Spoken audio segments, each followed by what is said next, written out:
it's easier. People are nervous. Hello? Let me turn up the volume. I can't hear.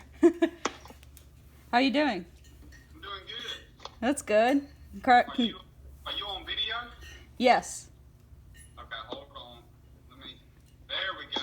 Yes. Right. Nice shirt. Okay. Yeah, it was a Christmas present. Congratulations with the baby. Thank you. We got for 21 weeks and 1 day. Oh, wow. Almost there. Yep. So when's your start date? I'm going to start on February 27th. Yeah, coming up. I'm a bit nervous. I'm excited because, like, I waited an entire year to get back out there. Okay. Yeah. This happens. It's getting nervous is part of it. I mean, that's gonna happen. I was super nervous. You know, I started January 27th last year, so I was super nervous, and you know that's before the COVID and everything, and that's just part of it. And I will say I had super fun getting prepared for my hike as I did hiking. It was both the same. It was all of it together was just phenomenal. I enjoyed all of it. I'm so excited. And I don't know. Are you planning to do the approach trail, or are you starting at Spring? Look, I feel like, you know, I paid my dues last year doing it, and I'm like, I don't want to do it again. Plus, there was, like, no good views, except for the waterfalls, obviously, but from there, it's, like, boring. So, no, thank you. I just want to be on the AT already. Yeah.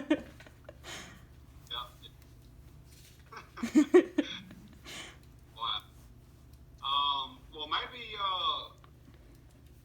I haven't talked to my wife or anything yet, but maybe that, you know, around that date or something, she can have enough time off from the hospital. Maybe we can shoot up there and do some trail magic or something, and then maybe do a little bit of hiking together or something right there in the Georgia part.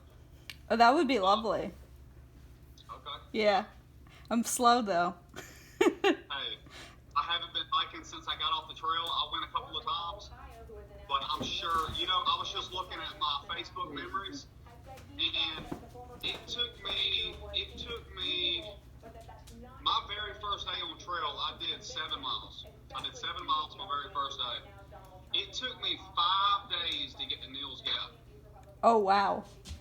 It took me 5 days to get to Neal's Gap. But see, I started with a tramley of mine that we created before the trail. Mm-hmm. And it was Team Honey Badger. And I was the youngest one in the group. And once we got to Neal's Gap, that's when we separated. But after Neal's Gap, that's when I started, you know, that was my first week on trail. I started picking my pace up then. But it took me 5 days to get to Neal's Gap. I was telling my wife this morning, I was like, you know, Neal's Gap's 31 miles from Springer.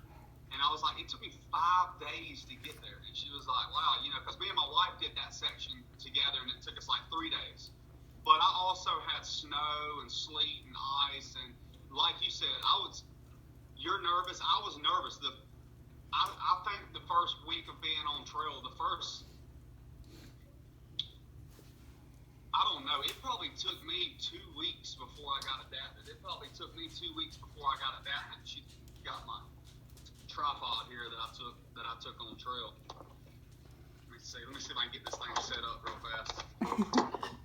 Yeah, it probably took me 2 weeks on trail before I was, you know, before that nervousness went away, because I didn't know what to expect.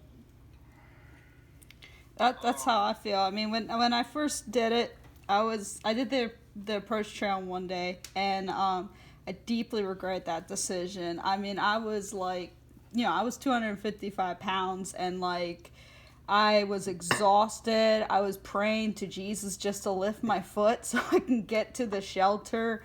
I was sweating. It was horrible. And so we decided to, you know, pitch our tent next to this road, the Nimblewell Road over there, you know, and these teenagers come and they're like screaming at us and stuff, and we were so scared. We were like, yeah, this is not the best idea.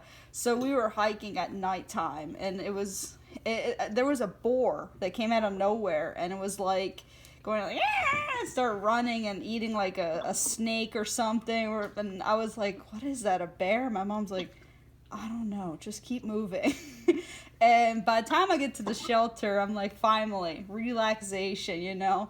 And then I start feeling like I need to throw up. So I'm like, okay, let me just sit up. Maybe gravity will do its thing, you know? And next thing I know, I'm like, no, this is coming. Like, the floodgates have opened. So I'm like crawling to the edge. I'm just like vomiting buckets all over the place. And then, you know, God has to have a little cherry on top for his day. I farted so loud, it literally sounded like a lion's roar. I mean, it was horrible. And, like, I see John just, like, dashing it, like, the other way, because he was, like, woken up on my fart. And he was like, what is that? And just ran. He thought it was, like, a bear or something. And I'm just like, yep. Yeah, this is how my first day is going to go, I see. Yeah, I remember all too well my first day. We started at Amicalola Falls. And my very first day on trail, I got there around lunchtime, and it was sleeting. It was probably raining more than it was sleeting, so everything was wet very first day. And my very last day on trail, it was raining. Very last day on trail. Now, I didn't summit Katahdin until my wife arrived. So I had to stay in Millinocket for about 4 days to wait on her until she was off to be able to up. But that last day, we was able to get a perfect weather to summit Katahdin and do Knife's Edge, and it was absolutely awesome. Actually, that was one of my questions. Was how did it feel when you summited Katahdin?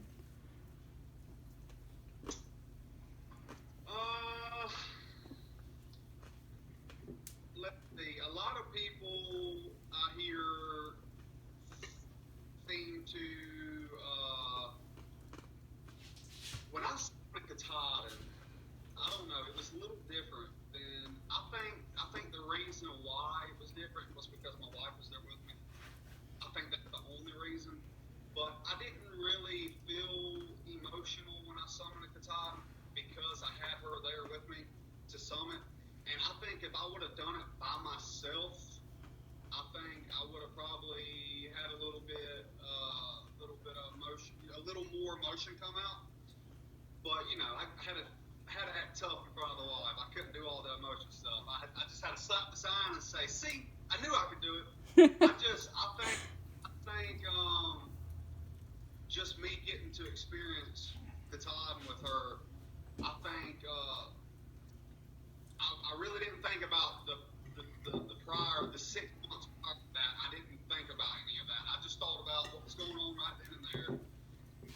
We did sit at the sign for a little while after I summited. I let my wife touch the sign first. I told Gump that I was hiking with for the last month. I told him that I was going to let my wife touch it before I did, even though she didn't do a through hike. You know, she did section hikes with me as I was making my way to Maine. But I let her touch it first, and then I touched it. And I remember sitting up there and having lunch together. And we talked about the hike leading up to that and the things that I've done along the way. And you know, I remember sitting there probably about an hour and a half, and just talking. There was a group of us having lunch and stuff, and it was a really good feeling. That's all I can say. It was super good feeling, and I've never felt that way before. And knowing that I completed the trail, it was one of my biggest bucket lists I've ever had to do the trail. You know, and I'm glad I was able to accomplish that and get that done. So it was awesome. I can't wait for that feeling. And the journey, of course, but still. Yeah. I used to say the same thing. I used to watch people's summit videos, and I used to say, that's going to be me one day. And, you know, I tell me on the way up there, months out, 1,000 miles out, they say, you know what I like about your attitude? And I said, what's that? They say, you don't say, if I make it to Katahdin, this is how I'm going to feel. They say, Smiley, you say, when you make it to Katahdin, this is how you are going to feel, because you know that you're going to make it there. That's one thing I tell everybody on trail. The people I've seen that was having, because I've seen hundreds and hundreds of people that were having bad days and stuff like that. I tell them, I say, you just got to, on bad days, you can't quit. You can't quit on bad days, because most of them are going to be bad days. You're going to have a lot of bad days. You're going to have a lot of bad days. That's what I hear. But it is definitely worth it. It's definitely worth it. They say like the worst day you have on the Appalachian Trail is still the best day, one of the best days of your life. It is. It is. Absolutely. Absolutely. And I never thought I was going to feel the way I did when I was summiting Katahdin, but when I found out that we were pregnant with our first baby, that's due June 10th, I had that feeling again, but times 10. So it's super exciting knowing that we're going to be parents, and the feeling that I have at Katahdin was just the first step on where I'm going to be in life. So I think that had a huge, huge play on how I'm going to be as a father. So I think me hiking that trail, I think it showed me a lot of things that I needed to see, and I think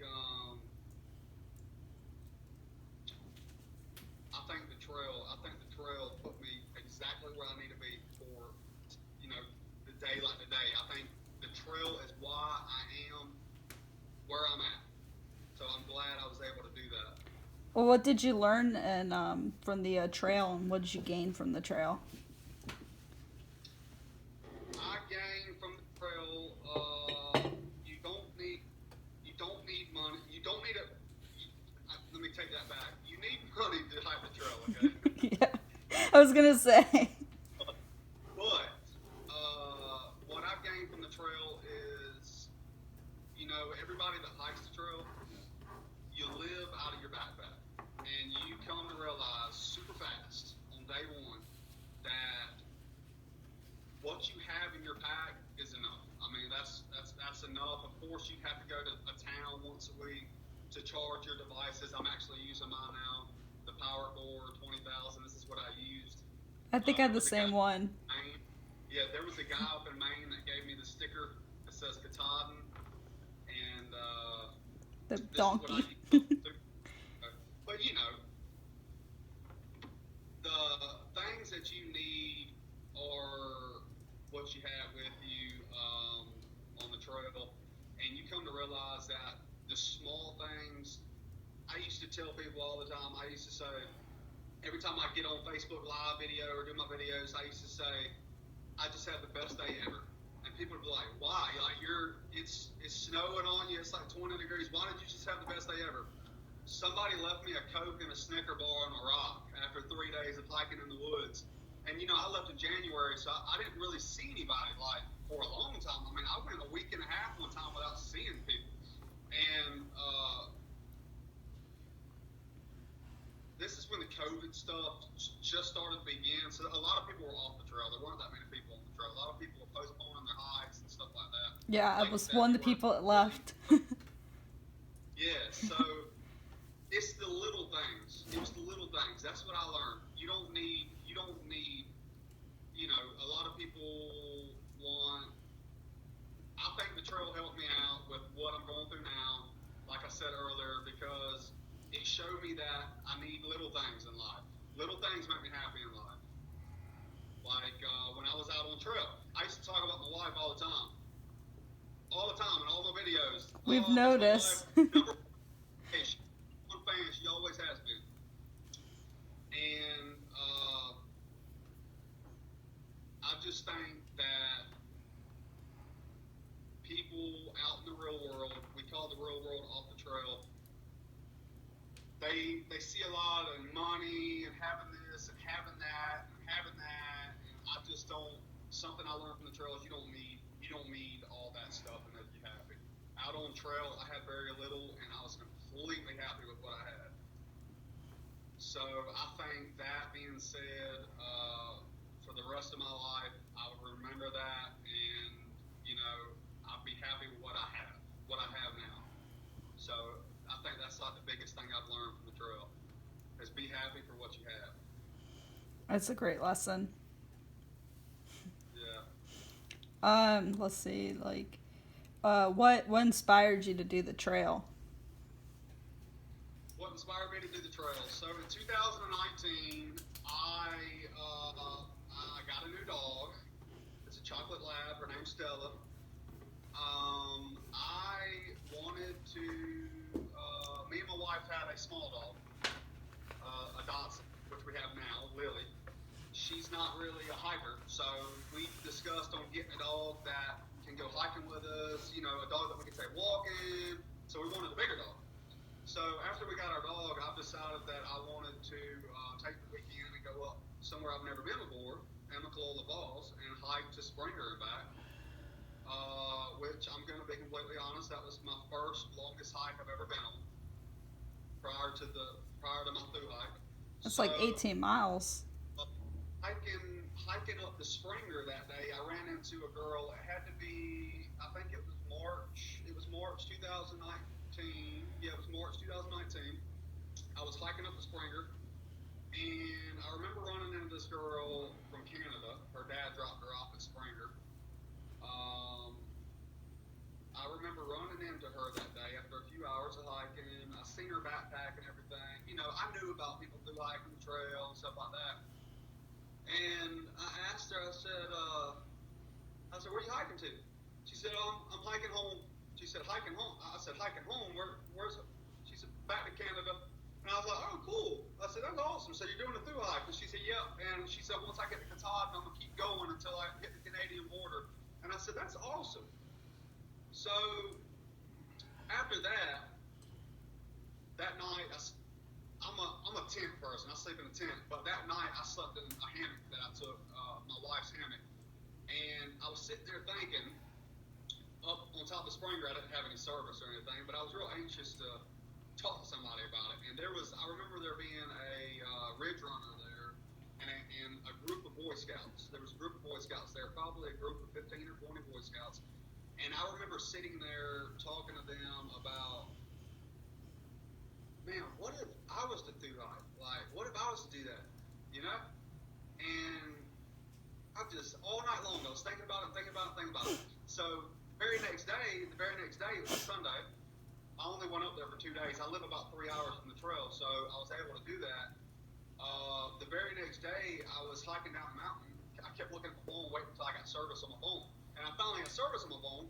I called my wife, and I was like, all right, you're going to think I'm crazy, but I just talked to this girl that was hiking the trail, and I feel like, see, you're in nursing school, and you're supposed to be graduating this year, and that's something you really want to do. Well, this is something I really want to do. And she's like, well, I never really heard you talking about it for a long, you never really discussed anything about it or said anything about it. I'm like, well, I feel like this is something that I really enjoy doing, and I really want to do it. She's like, well, once you get home, we'll talk about it and see what. Well, once I got home, I started YouTube videos, people thru-hiking the trail, and one of the first people to pop up was Tribute, Michael Watchhorn. And since then, me and Tribute has become very best friends. Very best. We talk all the time. He's a great guy. I'm interviewing him tomorrow, actually.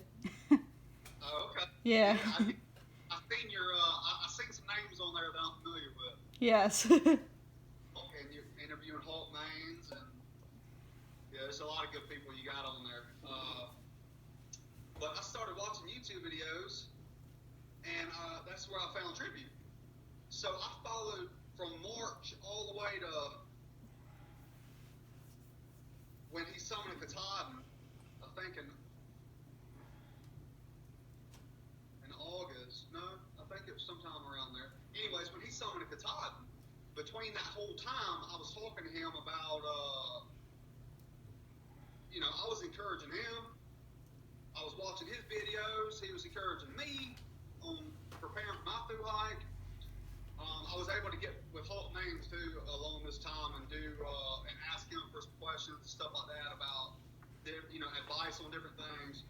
Well, by the time Tribute made it to the end of Katahdin and he summited and all that good stuff, we became really good friends. He's done inspired me to do my thru hike in 2020, and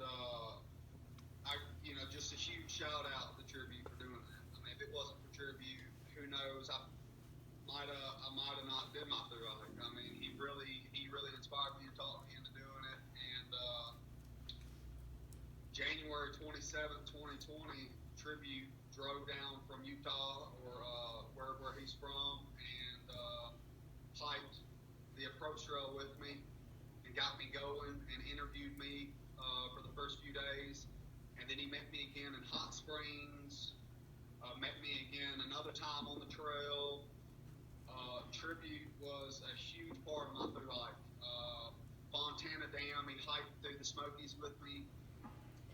He really helped me out.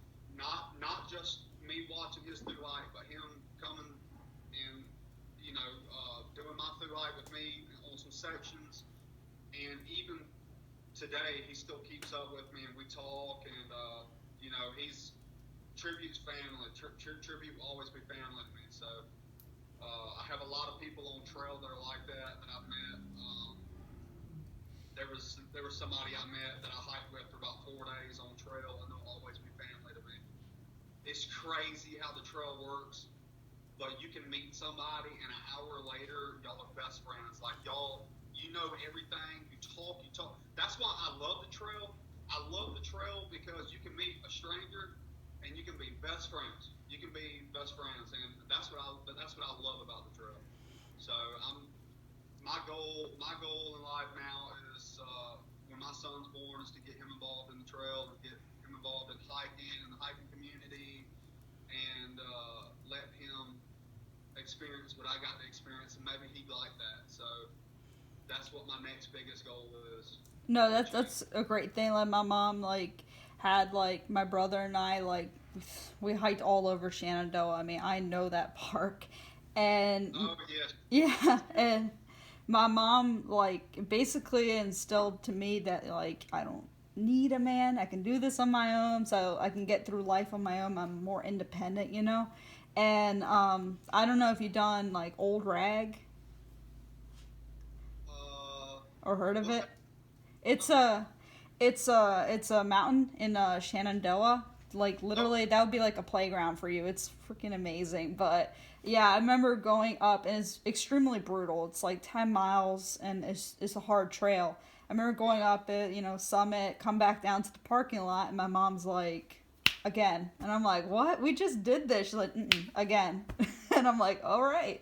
Yeah, when the Shenandoahs, since you brought it up, the Shenandoahs was a huge part of my thru hike. I never knew it was going to be part of my thru hike like that, but I made it to mile 970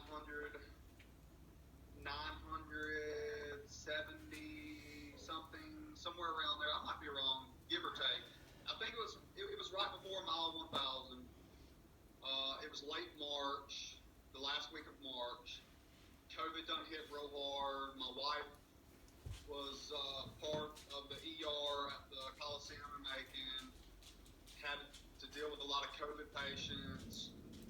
I ended up getting off the trail in the Shenandoahs. I remember that. I felt so bad for you. It was absolutely terrible, but I'm glad I did. The reason I say that is because I got off around mile 970, give or take, 2 days away from exiting the Shenandoahs. Coming home, not because of what I was going through out there on the trail, but my wife being new in nursing, I think she really needed somebody at home, somebody to talk to, somebody to support her. I think she was going through more than I was going through because nobody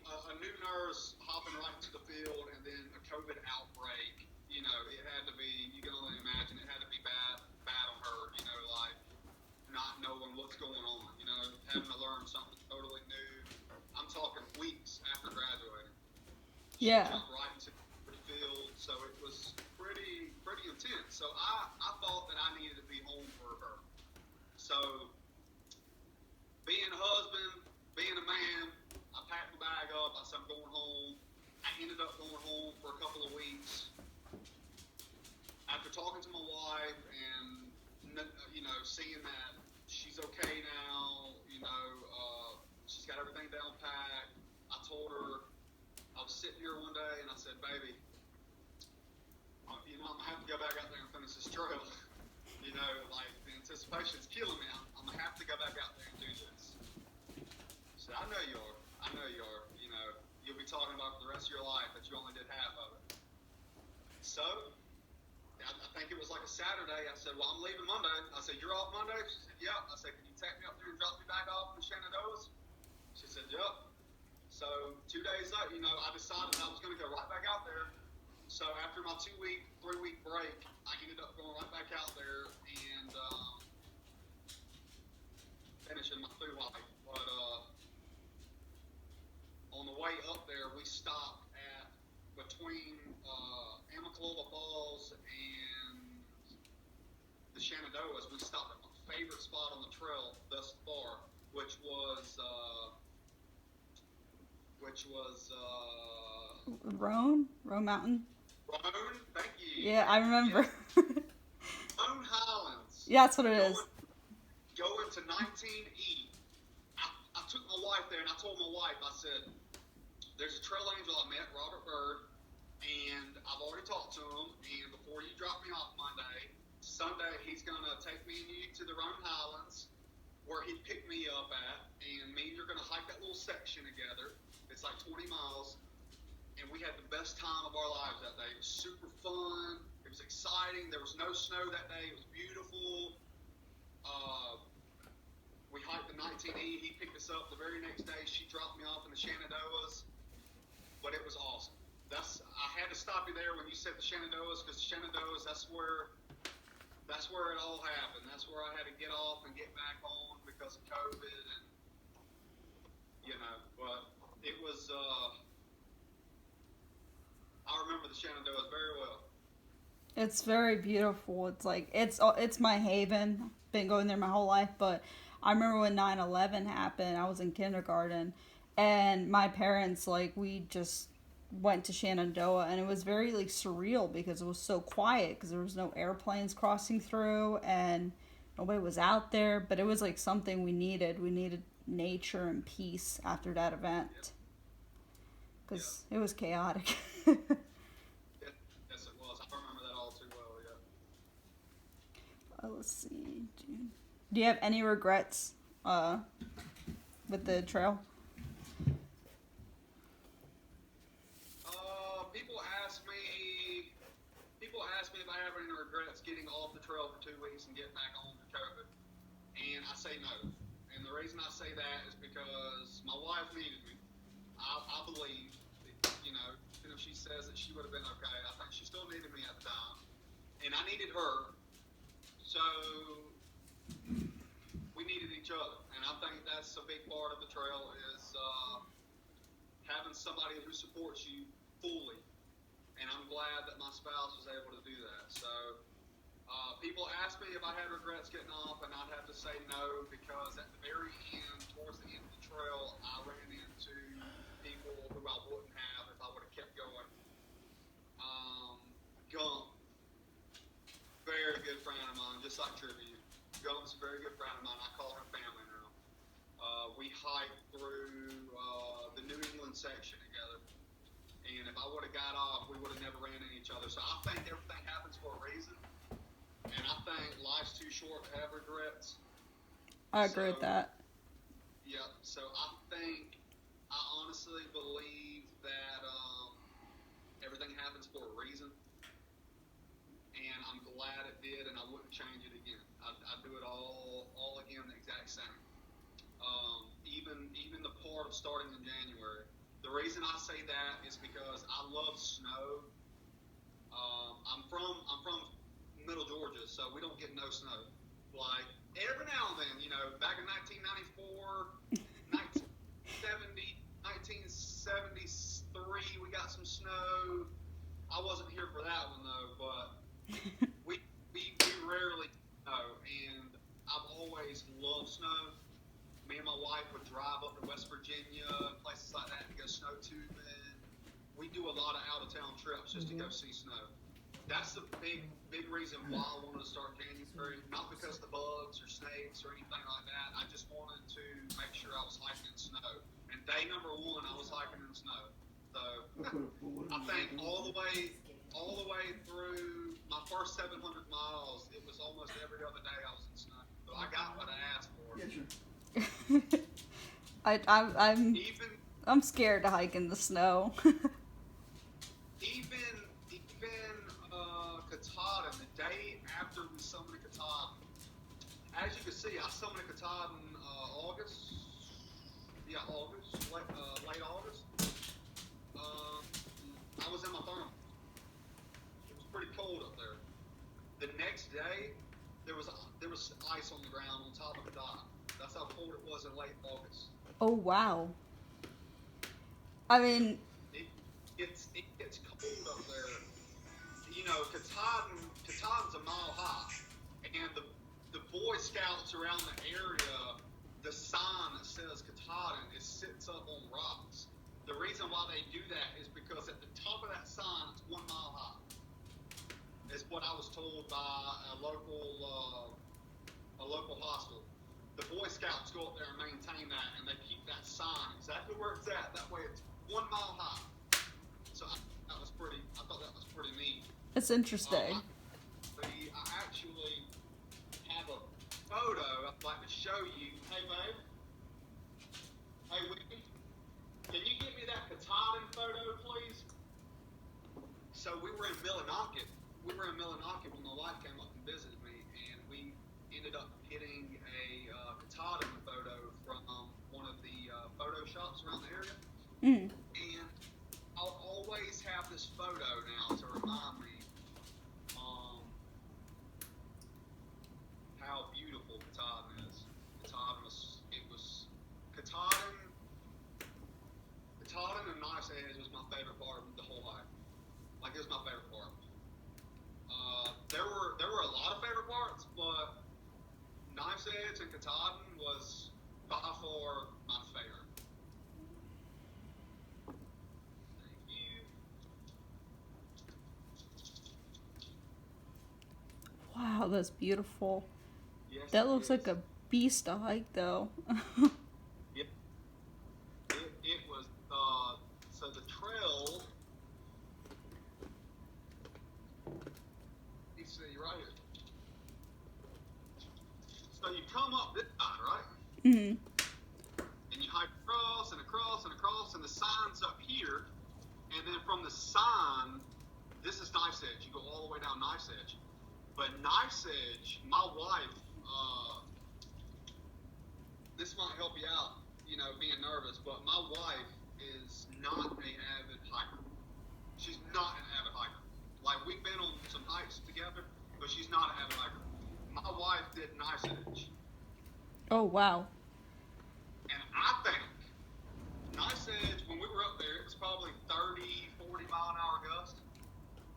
It was a beautiful day, but it was still chilly. Knife's Edge is a challenge, but if you can make it to Katahdin, you can do anything. Anything's possible. And by the time you make it to Katahdin, you're going to be so experienced. You're going to be a professional hiker. You're going to be so experienced by the time you make it to Katahdin.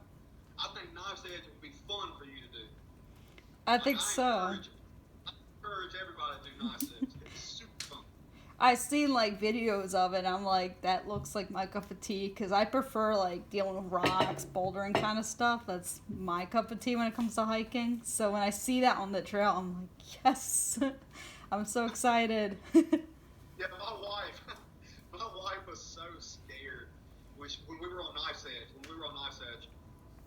I had to sit there and hold her the entire time. There were some spots she was on all fours, on her hands and knees, and like a spider going, which I don't like. I mean, it was real windy. I mean, there was times on Knife's Edge I got a little nervous. I got scared, not for me, but for her. I mean, I got nervous and scared for her. So I had to. That's when my husband instinct kicked in, and I had to make sure she was okay and protected. There were several times we stopped on Knife's Edge and took a break and talked and said, it'll be all right. It'll be okay. We're almost there. But it was awesome. Katahdin, hands down, Katahdin and Knife's Edge was my favorite part. I had a lot of favorite parts, but that was by far my favorite part. I've told her we need to make it a family trip once a year to fly up to Katahdin and hike it for like a week, and have fun while we're doing it. I think that'll be a really cool family tradition to start doing once a year. What was the last part? I'm sorry. I was telling my wife that I think it would be a really fun family tradition to go up there to Katahdin once a year to hike Katahdin. Oh yeah, I agree. And to see like the 100-mile wilderness. Yeah. Oh yeah, the 100-mile wilderness was awesome. What was the hardest part of the trail for you?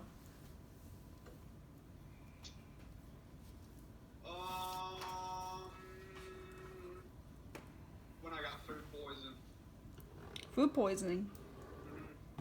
So I made it to, I got to get my memory back on track.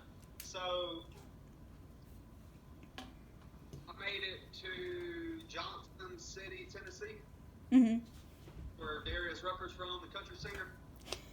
I don't know country too much, but it was up there near the Roan Mountains. I ended up eating, me and Blister was eating at a Golden Corral, and we both ate something that was bad. Oh God. Ended up getting food. I had food poison. I told myself I would never take that many zeros. I told myself I would never take that many Neros. I thought I was gonna be just a bad hiker and just keep going and not have to stop. I'm strong. I can do this. I got food poison and I took my first 4 zeros back to back.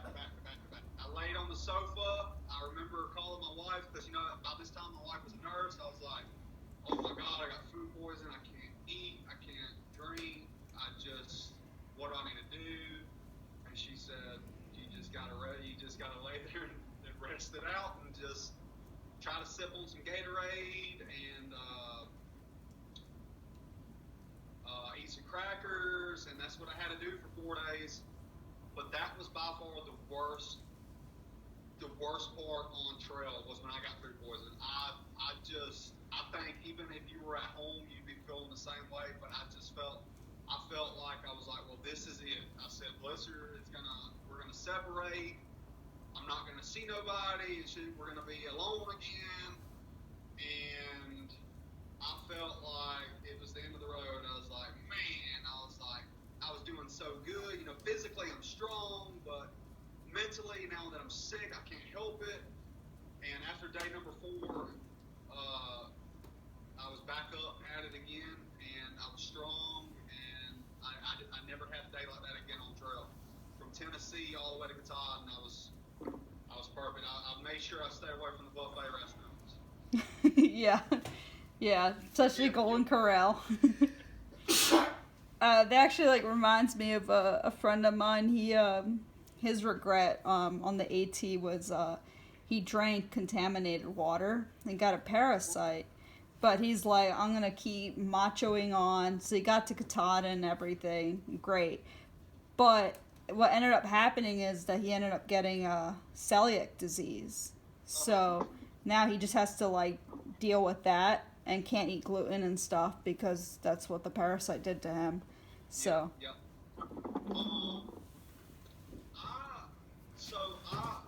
You said something about water, and I want to go ahead and bring this up. I've met a lot of people on trail who says, I've never filtered my water before. I've just drunk it and kept going, and I've never filtered it, and oh well. And I'm like, well, I mean, you can do what you want to do, but if you're going to make it a Katahdin, you need to have your mental game together, and you need to say, am I going to drink some bad water and it's going to cost me my entire hike, or am I just going to filter it real fast? Make sure filter it. Even if you use your Sawyer squeeze, your Katahdin filter, if you use your bleach tablets, whatever you use, just make sure you purify your water first. It only takes a minute. It don't take that long. And it could cost you your entire hike. Like I said, it cost him gluten. Yep, I've met people that them not filtering their water cost them their whole hike, and then I've met people who never filtered water and they made it all the way. So it all depends on who you are and if your immune system's strong enough, or if you run into some bad water. I don't know, but the time of year that I left, there wasn't that many people on trails. The water was much cleaner, and I didn't really have to worry about other people's feces all around the area, because I've never really seen nobody on trail for the first few months, so I didn't have to worry about that. But I'll filter my water. There was a time I remember bowling snow water, because there was no water for 3 or 4 days. I was hiking through the snow and there was no creeks. I didn't pass by anything.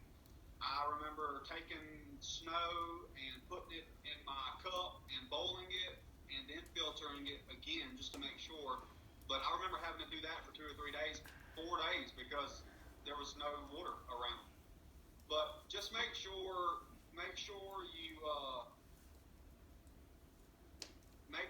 you filter your water, and make sure you're eating the right things that you need to eat, because them 2 things could cost you your hike. It's very important. It's super, super important to make sure that you do that. Oh, well, yeah. Let's see. What advice would you give to a rookie like me, for instance? Besides the water, we got the water covered. Yeah, the water's covered. Yeah, just make sure you filter that. I can't tell you enough on that. It's very important. It's probably the number one thing. Just make sure you do that. Because sometimes you'll be getting to the point where it's like, oh man, I'm so exhausted. I just hiked 10 miles. I ran into people that did this. I've hiked all day long. I don't feel like filtering it. I'm super tired. I'm just going to drink a bottle of it real fast and I'll filter it later. That bottle can cost you a week. It can cost you 2 weeks of sitting out because you can't hike because you're sick. Well, I don't even get that, because it's like you just have to screw the thing on and drink it like that, On there, it's super easy. Yeah. Some advice that I'd give to you on the trail is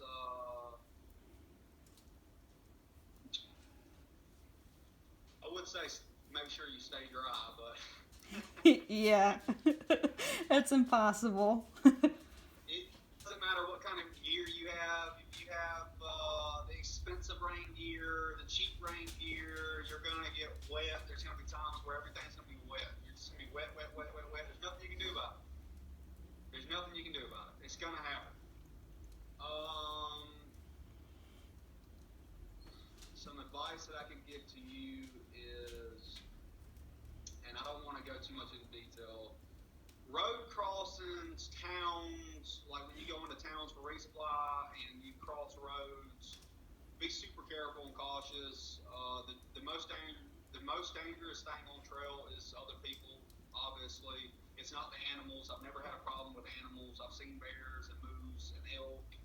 I've never had an issue with animals before. It's always people. Just make sure that you, anytime you do resupplies, take your bag inside with you, put it in your buggy. Put it in your buggy and push it in there with you. People steal backpacks. People walk off with your stuff. I used to always tell my friends on the trail, if somebody was to take my backpack, I'd have to quit. That's that's my home, my food, everything. I said, I'd have to quit. I wouldn't know what to do. And they said, no, we'd help you out and stuff like that. But take your backpack with you into stores. You keep an eye on your backpack. I remember staying in a hotel one time, and it was 3 o'clock in the morning. The fire alarm started going off. Somebody was vaping inside and made the alarms go off. So they evacuated the whole hotel. You know what I did? I grabbed my backpack. Because if that place burned down, I didn't want it to cost me my whole hike because my backpack burned up. Yeah. You got to make sure your backpack's your best friend. You make sure you take care of your backpack. No, I have heard of that with people. Yeah. Yeah. And crossing roads, just be cautious when crossing roads and stuff like that. It's very dangerous when you come around other people. It's real safe out on the trail. You just crossing roads, going into towns, always watch your back, stuff like that. Like when you're hiking, a lot of people hike with 2 earbuds in. Just use one earbud so you can hear out the other ear.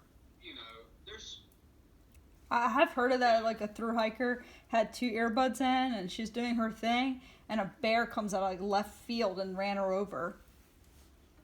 Yep. She couldn't hear it.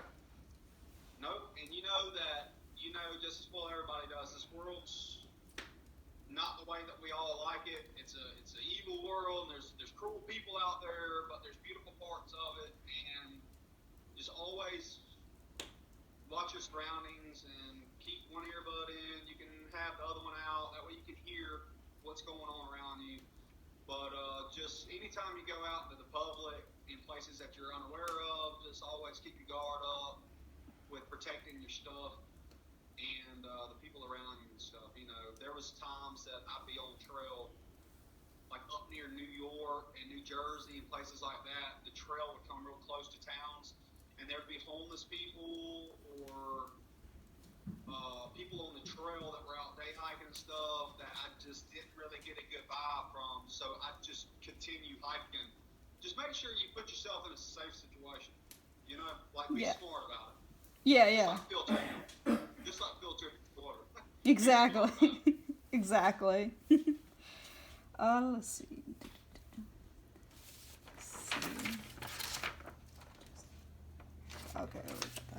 Okay. I guess final question. Are you going to thru-hike again? Yes. Do you have any ideas? I will thru-hike again with my kids. So far, we don't have any children yet, but June 10th, little Liam River will be here. So baby Smiley will be here June 10th. I do have a plan to hike again. It will be when my kids are grown and when we can do it together as a family. But I will do it again one day, yes. And I will go northbound again. I'll start from Dorothy and go to Maine, just like I did before. So. Good. I will do it again, yes. Yeah. Now, will I? Probably not, just because it's so far out of my way. Like the trails out PCT, all them other trails on the west coast over there, Continental Divide, stuff like that. I probably won't never do one of those. I mean, if I do, it'll probably be like a weekend thing, like if we're ever over there on like a road trip or something. But the AT will always be, it'll always be there, and I will do it again, like for sure. At a much later time, but I'll do it again. But until then, I will be a trail angel, and I will be doing section hikes and weekend hikes and stuff like that. I'll always be involved with the trail, and helping people out as much as I can. I want to try to make it a family thing and try to get up there on the weekends and stuff during the springtime and summertime with my kids and teach them about trail magic and go ahead and get them involved early, so they know what's going on and stuff like that. And maybe by the time they're old enough, then they'll really appreciate the trail thing. So. Yeah, that sounds awesome. Yeah. Well, thank you so much for this interview. Okay. It's very helpful. Yeah. So, Yeah, yeah. absolutely. Thank you. Oh yeah, it ain't no problem. And I guess I can close it by saying appreciate you interviewing me, and it's an honor, and I'll be glad to follow you on the trail and maybe get up there with you and do trail magic for you, help you out with a few things. But this is Smiley from the Trail 2020. Thank you. Thank you. Bye-bye. Bye. Oh my God, that guy can talk. You got a lot of good information.